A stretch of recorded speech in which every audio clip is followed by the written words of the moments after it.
अब हम एक क्वेश्चन करते हैं नीट का।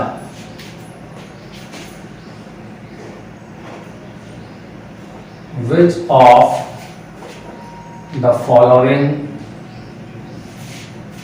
has maximum number of atoms? क्या पूछा जा रहा है आपसे, ध्यान दीजिए, number of atoms.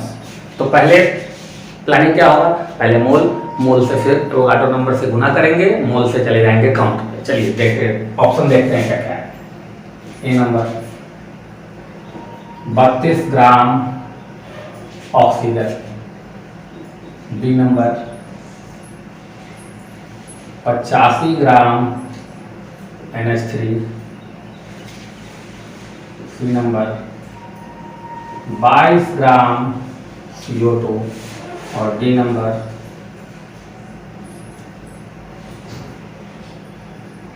160 gram oxygen. अब देखिए ध्यान से देखिए, सबसे पहले निकलेगा इन चारों का मोल। सबसे पहले इन चारों का क्या निकलेगा, मोल। अब इसमें मोल आपसे नहीं पूछा जा रहा है, नंबर ऑफ क्या पूछा जा रहा है, एटम्स। तो कौन सा एटम, तो टोटल एटम। तो मैं शुरुआत करता हूँ नीचे से ही शुरुआत करता हूँ। यहाँ देखिए सबसे पहले मैं मोल निकालता हूँ। मोल क्या होगा, given mass by formula mass, correct. तो O2 का फॉर्मूला मास 16 गुना 32, इसको अगर कैंसिल कीजिएगा कितना आ गया, 5। तो किसका मोल आया 5, O2 का मोल आया 5। किसका मोल आया 5, O2 का। अब मुझे अगर पूछ ले नंबर ऑफ एटम्स, मैं अगर यहाँ नंबर ऑफ एटम्स लिखूं तो इस ऑक्सीजन में O2 में 2 ऑक्सीजन एटम है, तो सबसे पहले उसके काउंट के लिए करना होगा 5 × 2 × एवोगाड्रो नंबर। ये हो गया 5 × 2 मोल हो गया ऑक्सीजन एटम का। 5 मोल हुआ किसका, 5 किसका मोल हुआ, ये O2 का मोल हुआ। 5 × 2 किसका मोल हुआ, ऑक्सीजन एटम का मोल हुआ। ठीक है, ये O2 का मोल हुआ 5, ऑक्सीजन एटम का मोल हुआ 10 और एवोगाड्रो नंबर से गुना कर दिया तो काउंट आ गया। सिमिलरली आप इसमें निकाले पहले मोल, कितना आएगा, गिवन मास 32 बाय फॉर्मूला मास, O का एटॉमिक मास 16, तो ये करके कितना आया 2। अब अगर मुझे नंबर ऑफ एटम्स बताना हो, नंबर ऑफ एटम, तो मोल तो मैं पहले उठा लिया 2। अब देखिए इसमें एक ही एटम है तो मल्टीप्लाई बाय 1 और काउंट के लिए एवोगाड्रो नंबर। क्लियर, यहाँ देखिए, यहाँ मोल क्या होगा, देख लीजिए, गिवन मास कितना है 85 gram divided by formula mass 14 nitrogen का और 3 हाइड्रोजन का, 14 और 3 17, 17 बचे 85, 5। तो यहाँ पर भी नंबर ऑफ एटम्स अगर मैं निकालूं तो सबसे पहले 5 में मल्टीप्लाई देखिए किससे करूंगा, ध्यान से। ये 5 मोल निकला है NH3 का, इसमें एटम कितने हैं, तो 1 नाइट्रोजन और 3 हाइड्रोजन, टोटल 4 एटम है। तो 5 × 4 करोगे तो एटम का मोल आया। अब एटम का काउंट लेने के लिए एवोगाड्रो नंबर, तो ये टोटल कितना हो गया 20 Na, ये कितना हो गया 2 Na, ये कितना आया है 10 Na। अब ये बचा हुआ है CO2, चेक कर लेते हैं।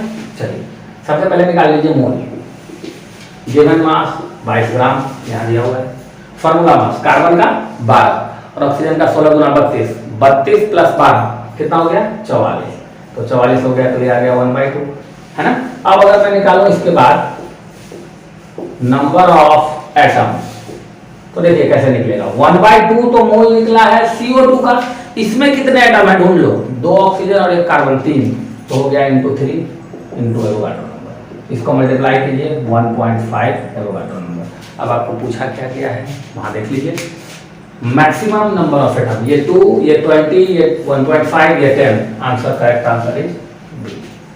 तो कैसे क्वेश्चन सॉल्व हो रहे हैं, पहले मास अगर गिवन हो आप मोल निकालो, मोल के बाद उसके अंदर जाके देखो कि वो क्या पूछना क्या चाह रहा है। अंदर एटम अगर पूछ रहा है तो आप मोल NH3 का निकाला 5, तो इसके अंदर 4 एटम है, 1 नाइट्रोजन का एटम और 3 हाइड्रोजन का एटम। तो टोटल एटम अगर निकालना हो तो एटम मोल में पहले 4 से मल्टीप्लाई और फिर काउंट के लिए एवोगाड्रो नंबर से मल्टीप्लाई। ठीक है, चलिए अब हम तीसरा लेते हैं गैस NTP और STP पे, ठीक है, जिसका फॉर्मूला होता है गिवन वॉल्यूम बाय 22.4। और अब हम तीनों को मिक्स करके फिर सवाल देखते हैं, देखिएगा।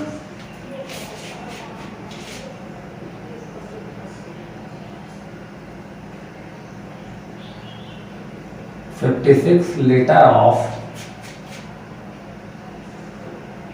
NH3 अमोनिया जो कि गैस होता है एट NTP या STP भी दे सकता है, कोई दिक्कत नहीं है। अब इसमें सवाल क्या क्या बनेगा वो पहले सवाल देख लेते हैं।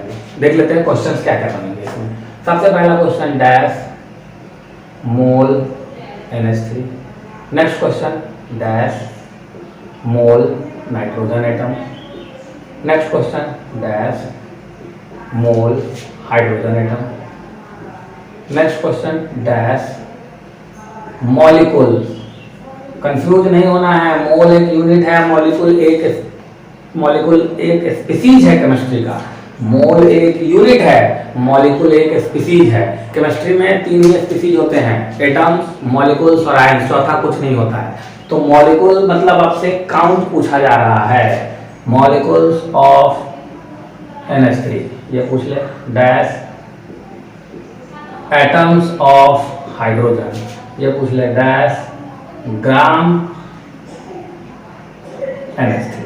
ये 5 क्वेश्चन हमारे पास आ गए, 6 क्वेश्चन आ गए। अब इसको सॉल्व कैसे करेंगे, देखिए कोई भी क्वेश्चन हो सबसे पहले आपको मोल निकालना है जो गिवन क्वांटिटी है, गिवन स्पीसीज है उसका। तो यहाँ गिवन स्पीसीज NH3 का वॉल्यूम दिया हुआ है, तो मुझे फार्मूला वॉल्यूम वाला लगाना होगा। वॉल्यूम वाला क्या फार्मूला होता है, mole equals to given volume by 22.4। Given volume किस में होना चाहिए, लीटर में। अब मोल में निकालूं अगर तो कितना आएगा, गिवन वॉल्यूम क्या है 56 बाय 22.4। अगर इसको डेसिमल को हटा दिया जाए 0, ठीक है। 4 से काटते हैं, 4 पंचे 20, 4 छक 24, फिर 4 से काटते हैं, फिर 14 से काटते हैं, 14 दाएं 140, 14 चौका 56, यानी कि ये हो गया 2 से काट दीजिए 5 2, यानी कि ये हो गया 5/2, मतलब कितना 2.5 मोल NH3 ये हो गया। देख लीजिए 2.5 मोल क्या आ गया हमारे पास NH3। अब ऊपर वाले 4-5 क्वेश्चन का आंसर हम बस इसको बना के दे देंगे। सबसे पहले मोल NH3 पूछा 2.5। अगला क्या पूछा देखिए, मोल किसका, नाइट्रोजन। तो इसमें कितने नाइट्रोजन है, एक है नाइट्रोजन, तो 2.5 में 1 से मल्टीप्लाई। अब क्या पूछा मोल हाइड्रोजन, तो इसमें कितना हाइड्रोजन है 3। क्या करूं 2.5 × 3। अब देखो ये दोनों काउंट है, ये दोनों काउंट है। NH3 का काउंट पूछा तो NH3 का मोल खोजिए कितना है 2.5, तो ये हो जाएगा 2.5 × एवोगाड्रो नंबर, ठीक। अब आपसे क्या पूछा गया, हाइड्रोजन का काउंट। तो हाइड्रोजन का मोल कितना है पहले वो देख लीजिए, ये रहा हाइड्रोजन का मोल 2.5 × 3 × एवोगाड्रो नंबर। यहां तक तो कोई दिक्कत नहीं होनी चाहिए। सबसे पहले हमने मोल निकाल लिया, मोल निकालने के बाद सारे मोल को उसके हिसाब से एडजस्ट करके आंसर दिया, फिर काउंट के लिए एवोगाड्रो नंबर से मल्टीप्लाई किया। लास्ट क्या है ये देखिए, ग्राम, मतलब मुझे NH3 का मास चाहिए। तो आप एक बात बताओ, इस मोल से मास वाला फॉर्मूला भी तो कनेक्ट होता है, मैं वहां जाके कनेक्ट करता हूं। देखिए ध्यान रखना है, मोल का एक और फॉर्मूला होता है जिसमें मैं अब इसको यूज करूंगा। मोल का एक फॉर्मूला क्या होता है, given mass by molar mass होता है। मोल आपसे किसका मास पूछा जा रहा है NH3, तो मोल की जगह पे आप NH3 का मोल रखोगे। कहां गया ढूंढो, ये रहा। कितना मोल है NH3 2.5 इक्वल टू मास मुझे नहीं पता, m कर दो। फॉर्मूला मास में NH3 का निकालो तो नाइट्रोजन का 14 और हाइड्रोजन 3, तो ये कितना हो गया m/17। इसलिए therefore m = 17 × 2.5 कितना हो गया 17 × 5/2, 17 × 5 = 85 / 2 भाग दे दीजिए 42.5 ग्राम।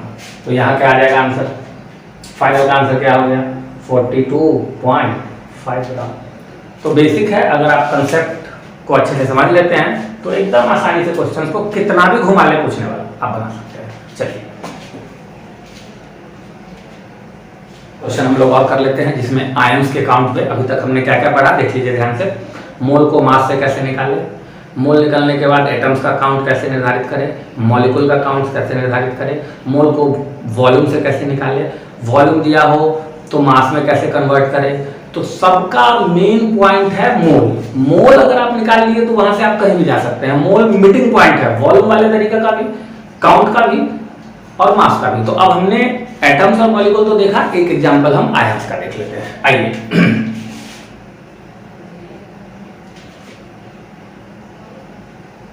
3.01 10 का पावर 24 आयंस ऑफ SO4 2-। अब देखिए यहाँ पहले क्वेश्चन को समझिए, ये सल्फेट आयन है इसलिए यहाँ आयन लिखा हुआ है। अब ये आयन है कैसे पता है, इस पे 2 माइनस चार्ज है, प्लस या माइनस चार्ज हो तो उसको हम लोग आयन बोलते हैं। अब ये जो नंबर है ये तो काउंट है, तो काउंट से मोल निकालने के लिए तो पहले मुझे काउंट वाला एवोगाड्रो नंबर वाला फॉर्मूला यूज करना होगा। तो सबसे पहले सवाल कुछ पूछे या ना पूछे, आप सबसे पहले क्या करें, निकालें मोल ऑफ SO4 2-। क्या फॉर्मूला पढ़ा है आपने, गिवन नंबर या गिवन काउंट, गिवन नंबर या given count by Avogadro number, ये पढ़ा है आपने, ठीक है। लगा दीजिए, क्या है गिवन काउंट 3.01 10 का पावर 24, एवोगाड्रो नंबर कितना होता है 6.02 10 का पावर 23। कैंसिल आउट कीजिए, इससे 2 बार ये कैंसिल 10, तो 10/2 कैंसिल आउट कीजिए, कितना मोल आ गया अपने पास 5। अब उसको कुछ भी पूछने दीजिए, हम लोग निकाल सकते हैं कुछ भी। जैसे एग्जांपल देखिए, अब अगर पूछ ले डैश मोल SO4 2-, तो यहाँ निकाल लिया है ना आपने, कितना 5, खत्म। अब देखिए पूछ लिया आपसे डैश मोल सल्फर एटम, और पूछ लिया आपसे डैश मोल ऑक्सीजन एटम। अब देखो ध्यान से, यहाँ ये मिस्टेक मत कर देना, इसमें ऑक्सीजन एटम 4 है, ये चार्ज है ऊपर -2, इस 2 से इसमें गुना मत कर देना, ये चार्ज है, ये एटम का संख्या नहीं है, ये प्लस या माइनस चार्ज है। तो इसमें सल्फर एक ही एटम है, तो सल्फर के लिए 1 × 5, ऑक्सीजन 4 है तो ऑक्सीजन के लिए 4 × 5। ये -2 जो आप देख रहे हो ऊपर में 2-, ये चार्ज है, इससे गुना मत कर देना, ये मैं बताना चाह रहा हूँ, ठीक है। आगे बढ़ते हैं, अगर यही आपसे पूछ ले डैश एटम्स ऑफ ऑक्सीजन, तो इसमें अब मोल नहीं पूछ रहा है, मोल तो हम ऊपर निकाल चुके हैं, 5 × 4 कितना 20, ये था मोल। अब इसमें गुना कर दो एवोगाड्रो नंबर से, काम खत्म। काउंट जब भी पूछे एवोगाड्रो नंबर से मल्टीप्लाई, यहाँ देख लो, जब भी काउंट पूछे एवोगाड्रो नंबर से मोल में मल्टीप्लाई हो जाएगा। ये देखो, यही मैंने किया, मोल था 20, ऑक्सीजन का मोल कितना था 20, काउंट पूछा मैंने एवोगाड्रो नंबर से मल्टीप्लाई किया। हो सकता है आपसे पूछ ले डैश मिलीग्राम ऑफ SO4 2-। अब देखिए आप SO4 2- का मोल कितना निकाल चुके हैं 5, तो मोल के फॉर्मूला से आप मास में भी जा सकते हैं, और यहाँ मास ही पूछा जा रहा है, यहाँ मास ही पूछा जा रहा है ना, तो हम दोनों निकाल लेते हैं। देखिए हम यहाँ क्या लिखेंगे, moles of SO4 2- equals to given mass by formula mass. Moles कितना निकाला 5, given mass m, formula mass निकालते हैं, सल्फर का 32, ऑक्सीजन का 16, तो 16 × 4 16 चौका 64, कितना हो जाएगा ये 5 = m/4 तो 6 6 96, मल्टीप्लाई कर दीजिए, m = क्रॉस मल्टीप्लाई 6 × 30 का जो हासिल 3 और 45 3 48, लेकिन ये वैल्यू किसमें आएगा ग्राम में, किसमें आएगा ग्राम में। अब इसको किसमें बदलना है, milligram, 480 divided by sorry milligram में बदलना है, मल्टीप्लाइड बाय 1000, तो क्या हो गया ये 48 × 10⁴। यहाँ आंसर क्या हो जाएगा 48 × 10⁴। अगर आपसे मिलीग्राम किलोग्राम ग्राम में पूछे कन्वर्ट कर लेंगे यूनिट। एक और एग्जांपल, अगर आपसे पूछ ले डैश ग्राम ऑक्सीजन एटम, अब कैसे निकालेंगे जरा ये देखिए, इस पे जरा विचारते हैं। मुझे सिर्फ पूरा SO4 का मास एक था, मुझे सिर्फ किसका मास पूछा जा रहा है ऑक्सीजन का, तो ऑक्सीजन एटम का मैं पहले मोल खोज के लाऊंगा। यहाँ इसी टेक्निक को मैं बनाऊंगा, देखिए कैसे, देखिए ध्यान से।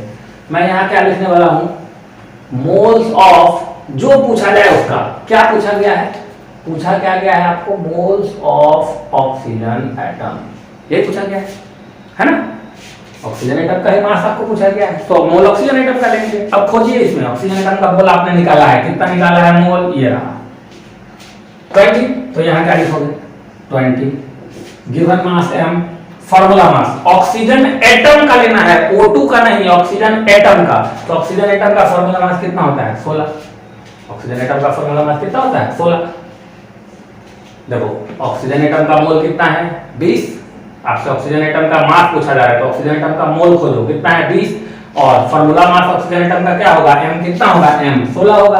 अब क्रॉस मल्टीप्लाई कर दो m इक्वल्स टू 16 गुना 32 320 ग्राम, तो ऑक्सीजन एटम कितना आ गया 320 ग्राम। गौर से देखो टोटल था 480 ग्राम, ये था 480 ग्राम, ये कितना था 480। अगर इसको ग्राम में कर दे हम, अगर इसको हम ग्राम में, अभी हम मान लीजिए इसको ग्राम में बदले तो ये ग्राम में बदलने पर कितना हो जाएगा 480 ग्राम। देख लीजिए ग्राम में अगर इसको हम बदले तो 480 ग्राम क्या है SO42 माइनस, उसमें ऑक्सीजन कितना है 320। अब अगर आपसे पूछ ले 10 ग्राम सल्फर एटम तो क्या करना है, टोटल है आपके पास 480, ये है 320, घटा दीजिए इन दोनों को, 0 8 में से 2 गया 6, 4 में से 3 गया 1, ये तो घटा के निकाल दिया ना मास। आप चाहे तो ऐसे भी बना सकते हैं। किसका मास पूछा सल्फर का, देखिए कैसे बनेगा। यहां थोड़ा सा चेंज कीजिए, यहां क्या कर दीजिए सल्फर। अब खोजिए सल्फर एटम का मोल, आपने कहीं निकाला है, खोजिए उसको।